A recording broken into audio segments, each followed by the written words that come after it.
Topper कैसे exam देते हैं? जी, आप भी टॉपर बन सकते हैं।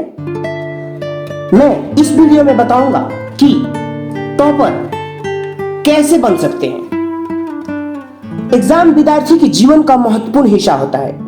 एग्जाम में अच्छे मार्क्स आपकी सफलता के द्वार खोल देते हैं। मैं बताऊंगा 5 ऐसे टिप्स जिसके द्वारा आप भी टॉपर की लिस्ट में शामिल हो सकते हैं। तो प्यारे बच्चों, इस वीडियो को अंत तक देखिएगा ताकि आप भी टॉपर की लिस्ट में शामिल हो सके।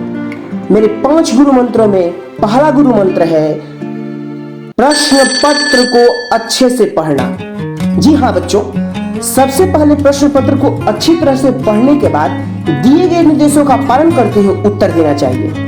यदि प्रश्न पत्र में निर्देश दिया गया है, समय सीमा का ध्यान रखने के लिए दिया गया है, तो उसे जरूर ख्याल रखें। यह सफलता की प्रथम सीढ़ी है। और हमारी दूसरी स्ट्रेटेजी है hand writing. Yes, hand writing. Students, hand writing एक ऐसा ब्रह्मास्त्र है जो एग्जामिनर को मार्क्स देने के लिए मजबूर कर देता है। आपकी हैंड राइटिंग परीक्षक पर गहरा मानसिक प्रभाव डालती है। अच्छी हैंड राइटिंग एक अच्छे विद्यार्थी की प्रतीक भी होती है। मैंने कुछ हैंड राइटिंग अपने विद्यार्थियों द्वारा बनाई गई प्रस्तुत की है। इसे जरूर देखिए और इससे भी बढ़िया लिखने का प्रयास कीजिए। मेरा तीसरा गुरु मंत्र है प्रॉपर ऑर्डर। हाँ बच्चों, प्रश्न पत्र को क्रम में ही रखना चाहिए। हालांकि आप किसी भी क्रम में लिखने के लिए स्वतंत्र होते हैं, परंतु एक शिक्षक होने के नाते प्रश्न को चेक करने में हमें काफी तकलीफ महसूस होता है। प्रश्न पत्र अगर क्रम में लिखा जाए तो बहुत अच्छा होता है। जैसे पहला प्रश्न, फिर नहीं आ रहा तो तीसरा प्रश्न, फिर नहीं आ रहा है तो 5वां प्रश्न।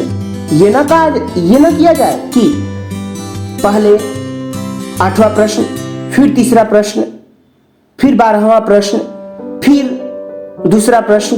इससे एग्जामिनर को चेक करने में तकलीफ होती है, तो इसे ध्यान रखिएगा।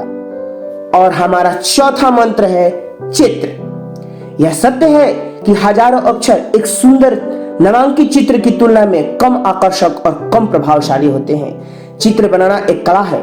चित्र बनाते समय हमेशा ध्यान दें कि चित्र पेंसिल द्वारा ही बनाई जाए और उससे जुड़े हुए महत्वपूर्ण बातों का उल्लेख करना न भूलें और सुंदर सा उसे बैकग्राउंड देते हुए, यानी कि उसे घेरते हुए उचित नामांकन नीचे की ओर कर दें, जिससे उसकी खूबसूरती बढ़ जाएगी।